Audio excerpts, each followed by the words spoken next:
A lo largo y ancho de América, cada fruto y cada planta guarda en su esencia una historia mítica. Soy Jenny de Bernardo. Hoy, en Mitos y Leyendas de América, descubriremos cómo, según las antiguas narraciones, el maíz, los frijoles, el maní, el guaraná, la yerba mate llegaron hasta nosotros. Acompáñame en este viaje al corazón de los pueblos indígenas, donde las plantas no solo alimentan, sino que también cuentan historias que siguen vivas en el espíritu de la naturaleza.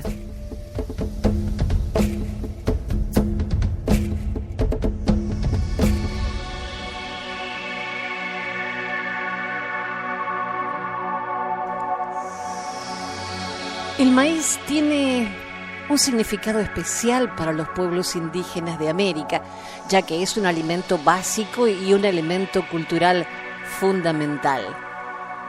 El maíz fue el cultivo más consumido en Mesoamérica y se convirtió en un alimento sagrado en todo el continente americano. Es parte de la cosmovisión de los pueblos indígenas y representa la cultura, la identidad, la agricultura, la mitología y el origen de la vida. En estas culturas mesoamericanas se consideraba al maíz como el único elemento que concentraba todos los valores simbólicos y culturales, como la vida, la muerte y el espíritu. Para el pueblo iroqués, el maíz, los frijoles y la calabaza son las tres hermanas que sustentan la vida física y espiritual. Los iroqueses creían que el maíz, los frijoles y la calabaza eran regalos del Gran Espíritu y crecían protegidos por el espíritu de tres hermanas. La hermana maíz los cuidaba, la hermana frijol alimentaba las raíces del maíz, la hermana calabaza conservaba la humedad del suelo con sus grandes hojas. Esta es la leyenda de las tres hermanas extraída de lavoz.bard.edu. Hace muchos años vivían tres hermanas en el campo. La más pequeña, Frijol, todavía no podía caminar. Con su vestido verde se abrazaba a la hermana mayor. La segunda hermana, Calabaza, vestida de amarillo brillante, andaba de aquí para allá. La hermana mayor, Maíz, era muy alta y erguida y se mecía con el viento. Tenía una manta verde y el cabello amarillo muy largo. Las tres hermanas se querían mucho y no podían imaginar la vida sin las otras. Un día llegó un hermoso joven de la tribu. Podía hablar con los pájaros y los animales y no conocía el miedo. Las tres hermanas, muy curiosas, observaban cómo usaba un cuchillo de piedra para tallar un cuenco y cómo cazaba con arcos y flechas.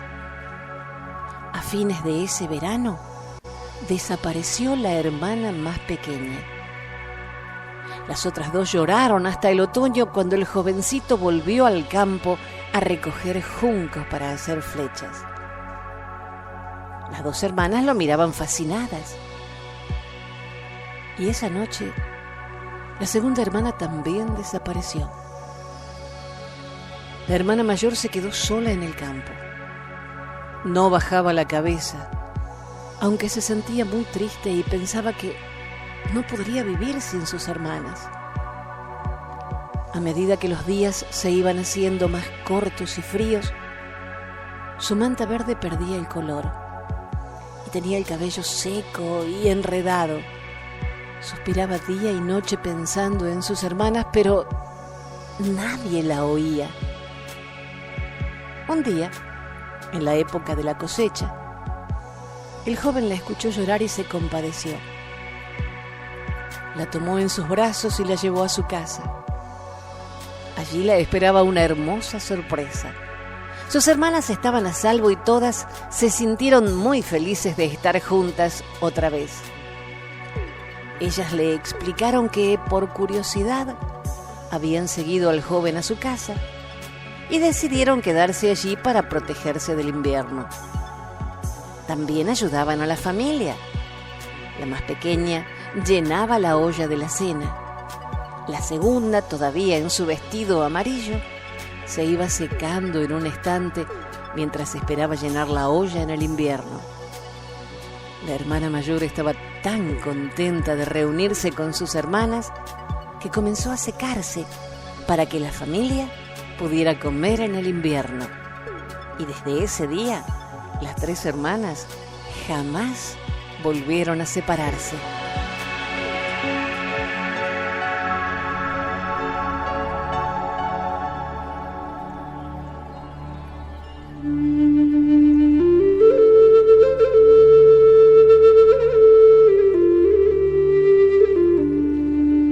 Y hablando del maíz, la siembra y la cosecha, es una historia simple y corta que nos invita a reflexionar sobre cómo mejorarnos a nosotros mismos.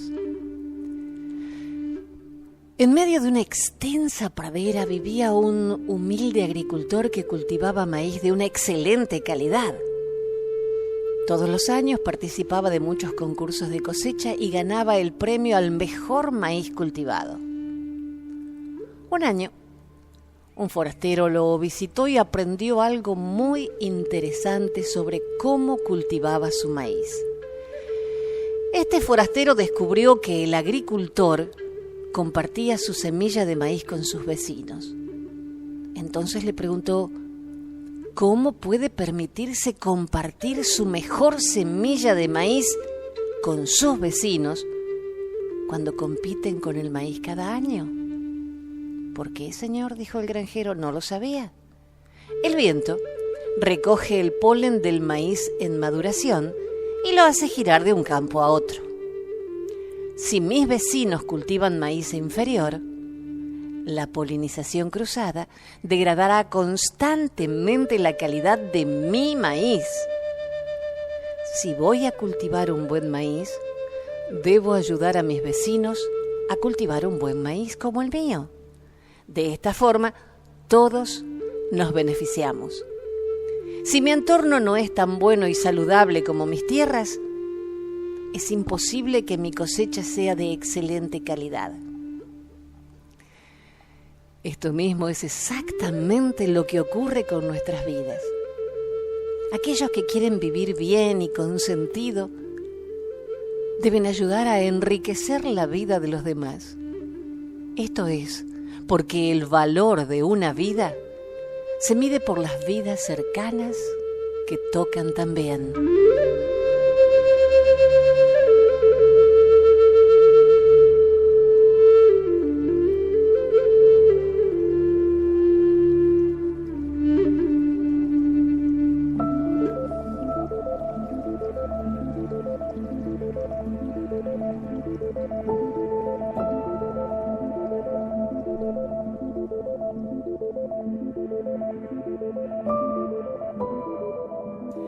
Esta leyenda maya data de varios siglos antes de que los españoles lograran llegar a América, en los tiempos en que el imperio maya era próspero y sin los problemas transculturales que significó la conquista. Un campesino iba todos los días a su milpa para hacer las labores del campo. A eso se habían dedicado sus papás, sus abuelos y demás parientes, pero él se daba cuenta de que eso no le llenaba y quería tener riquezas y poder. Todas las noches, al estar en su casa, se ponía a pensar y razonar que aunque su trabajo sí le daba para comer, nunca iba a prosperar a los niveles que él quería. Es decir, tener mucho dinero y ser poderoso y respetado. Un día, uno de sus amigos de la infancia le preguntó por qué se encontraba tan pensativo.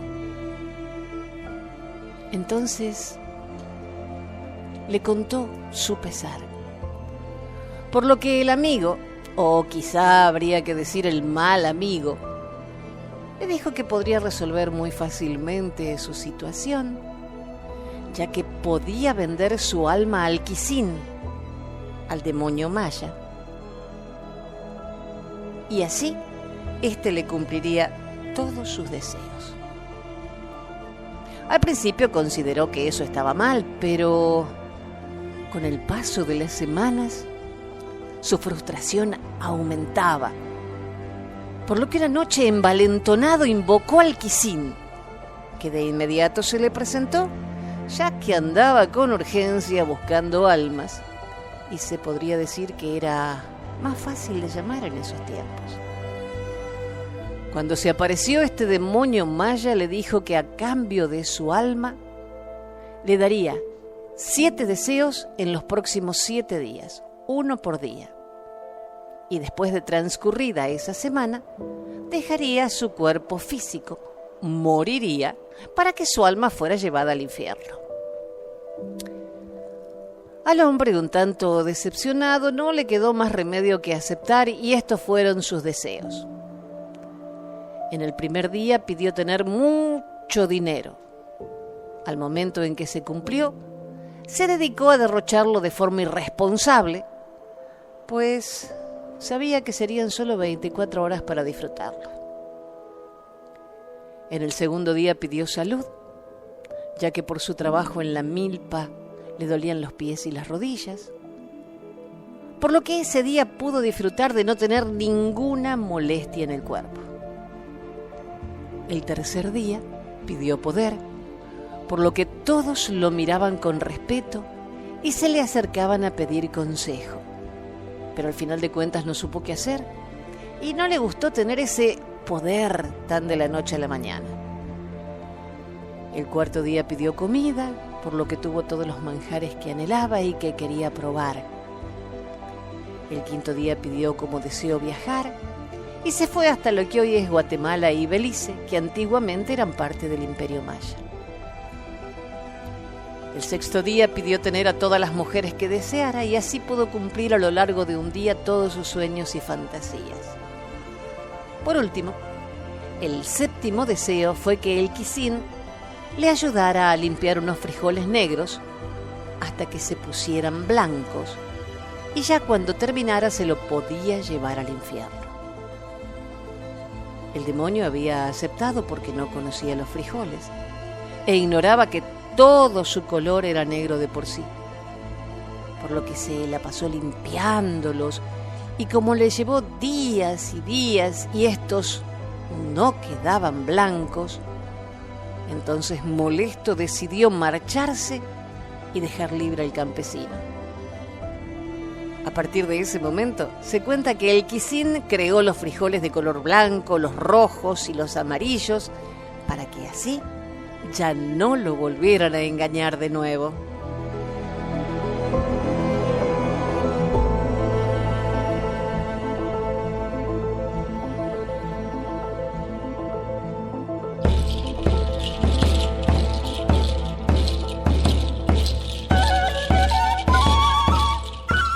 Los mocetenes son un pueblo indígena originario de la Amazonia de Bolivia, asentado en el departamento del Beni. Son personas sedentarias dedicadas a la labranza. Viven en cabañas de caña, llevan túnicas largas sin mangas de colores brillantes. No tienen canoas, pero usan balsas. El arco y la flecha son sus principales armas.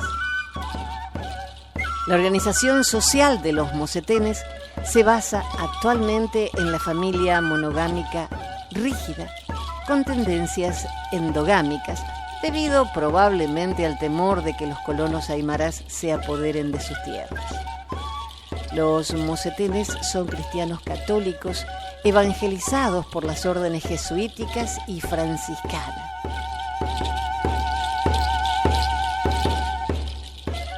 De ellos es esta leyenda del maní.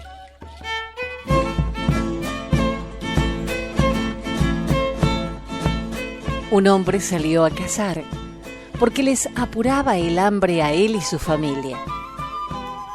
Estuvo vagando mucho tiempo en el monte sin hallar pieza alguna de las que acostumbraba a atrapar. Se aproximó al río y tampoco tuvo suerte con la pesca. El sol había caído bastante, motivo por el que tuvo que emprender el regreso. Volvía triste porque estaba con las manos vacías. Al llegar a la puerta de su casa, advirtió que su mujer y sus hijos también habían salido a buscar cosas para comer. Todavía no habían vuelto, pero en la puerta había una hermosa joven de largos cabellos negros, tan largos y abundantes que le cubrían el cuerpo desnudo. La muchacha peinaba su cabellera lenta y suavemente. El hombre, sorprendido, le preguntó quién era y qué hacía allí. La mujer, con su dulce sonrisa, le contestó: he venido a ayudarte para que tengas comida siempre. Por eso peino mis cabellos. Y mientras así hablaba, continuó arreglando la hermosa guedeja que parecía realmente un vestido por lo abundante. De pronto, fueron apareciendo, por arte de magia, unas vainas cortas y gruesas de color pardo. A medida que pasaba el tiempo, la cantidad de vainitas aumentaba entre los cabellos. Pronto con ellas se hizo un apreciable montón. Las tonalidades rojizas del sol en el horizonte anunciaban su próximo ocaso. Ante la admiración del cansado hombre, la cantidad de canotitos de maní aumentaba en volumen de manera prodigiosa. Finalmente terminó por ocultar completamente a la misteriosa mujer que así desapareció. Antes de irse, sin embargo, recomendó al asombrado mocetén que tostara los granos y los cuidara de los ratones, porque el día que esos animalitos metieran el hocico en el delicioso fruto, el encanto desaparecería y los hombres podían sentir hambre otra vez. Cesó el momento del encantamiento. Se escucharon voces de gente que se acercaba a la choza. Llegaron luego la mujer y los hijos del mocetén, extenuados por la larga y casi infructuosa jornada. Todos quedaron sorprendidos de hallar al jefe de la casa radiante de felicidad. Se maravillaron más aún de la historia que les refirió. Pasó el tiempo y por un descuido de la familia, los ratones se comieron parte del maní que guardaban en la casa, perdiendo la fuerza de reproducir la parte que se utilizaba. Resultó entonces que el montón mágico decrecía. Cuando no quedaban sino unas cuantas vainitas, decidieron cultivarlas para evitar que se acabaran definitivamente. De ese modo, nació la agricultura y los mocetenes aseguraron la existencia de un recurso alimenticio llamado maní.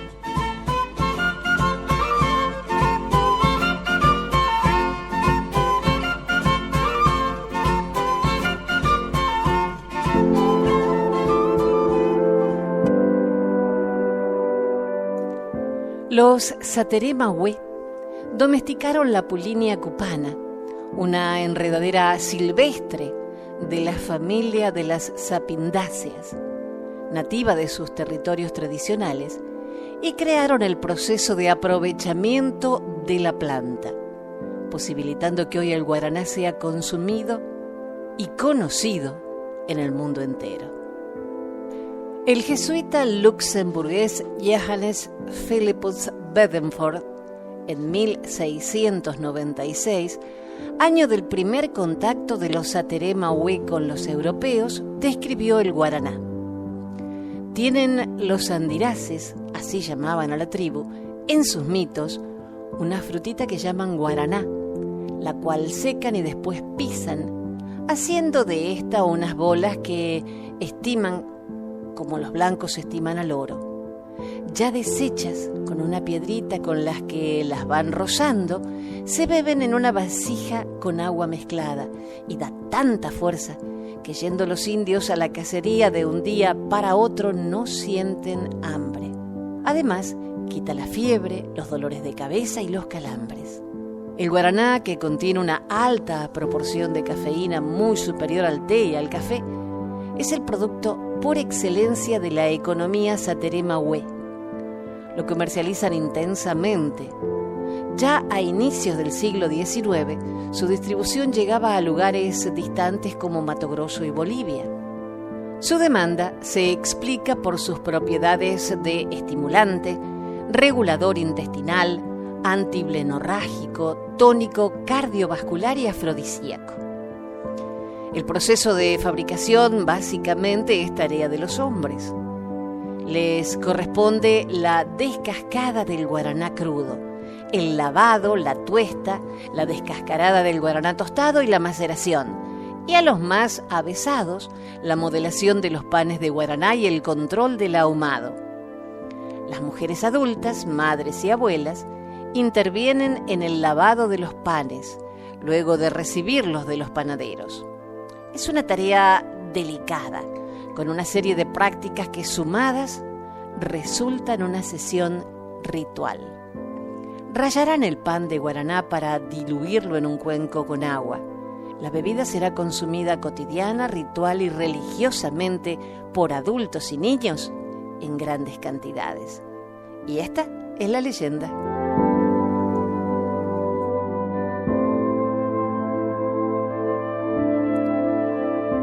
Una pareja de indios pertenecientes a la tribu Mahués vivían juntos durante muchos años sin tener hijos, pero deseaban ser padres.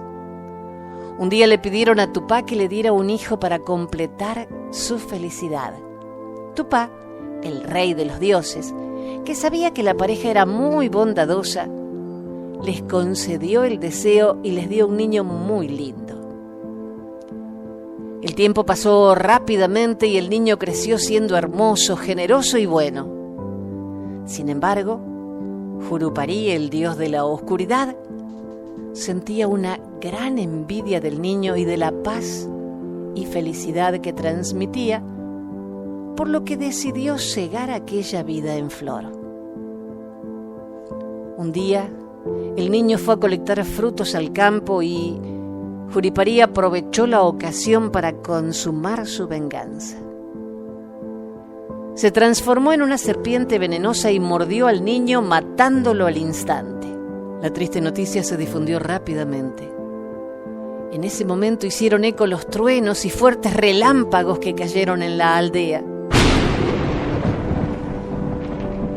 La madre, que lloraba desesperadamente, entendió que los truenos eran un mensaje de Tupá, diciéndole que debería plantar los ojos del niño y que de ellos crecería una nueva planta que daría sabrosos frutos.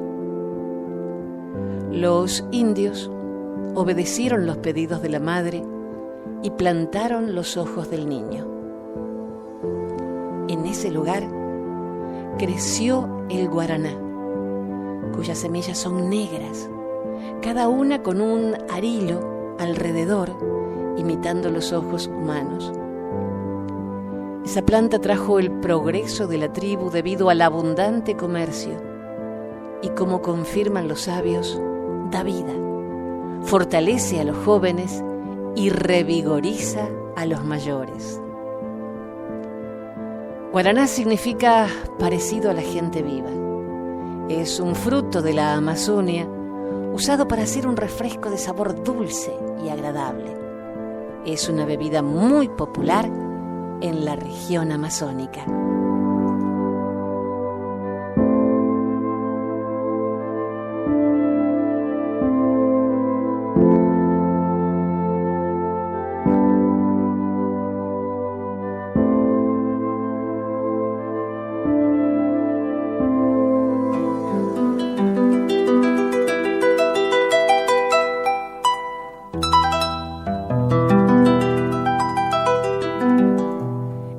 origen del uso de la yerba mate se pierde en lo remoto del tiempo.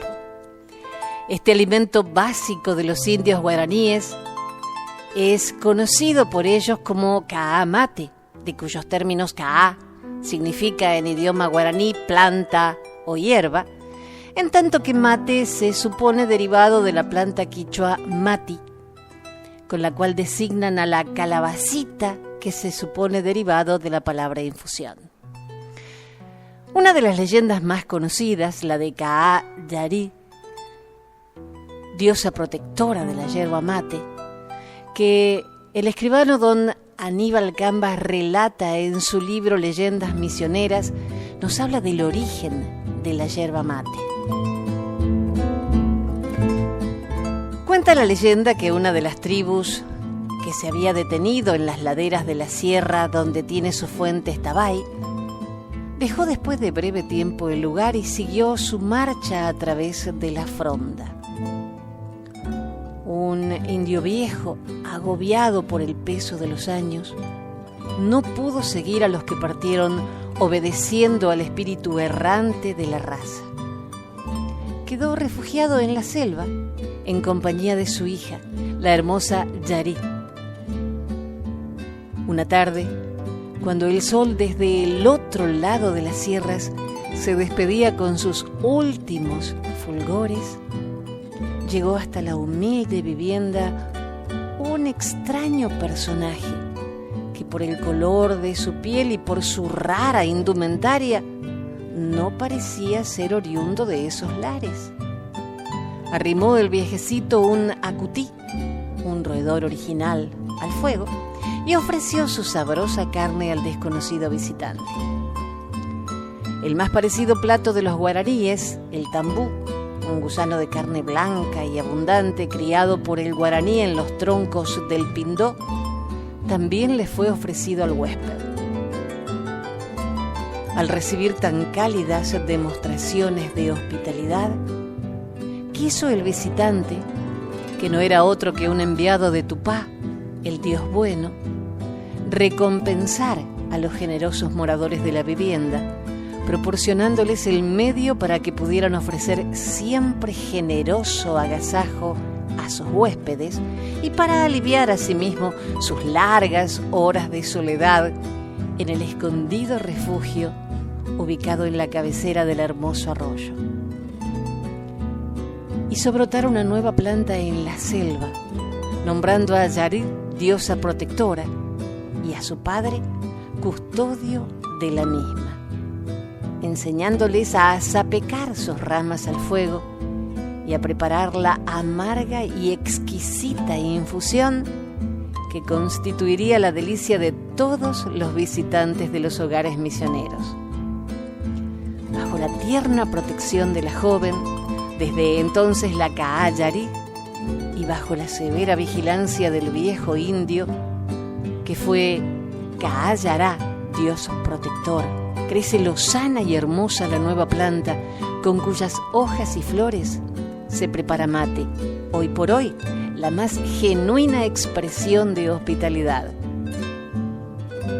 La imagen de la diosa esculpida por la naturaleza en una roca de las imponentes cataratas del Iguazú, como símbolo imperecedero desde el mismo centro geográfico de su limitado reino, esparce sus gracias y bondades sobre la planta que tutela.